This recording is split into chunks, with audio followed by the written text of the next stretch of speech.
By this point in the chapter, I'm hoping this will be a very quick lesson because you should have enough skills to kind of jump in and see where I'm going with this.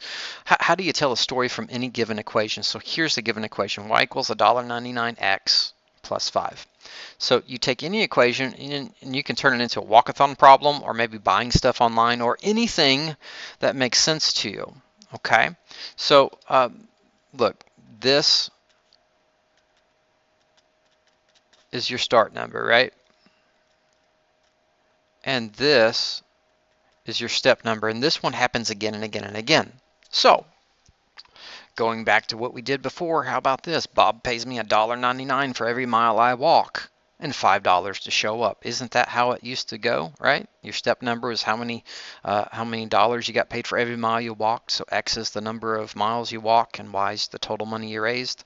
And then sometimes people just pay you to show up, or maybe like, hey, you paid me $5 for a Gatorade. You can always change this.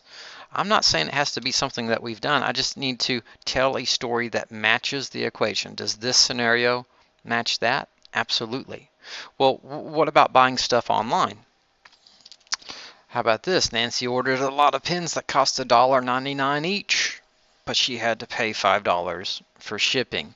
Does it have to be pens? No. Can you think of something that's about $2?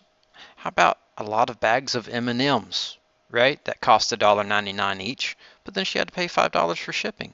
Well, that's the same type of scenario. We can take this scenario and have it match up to that equation. It can be anything as long as it kind of makes sense about the step number that's going to be happening again and again and again, or the possibility of it happening again and again and again.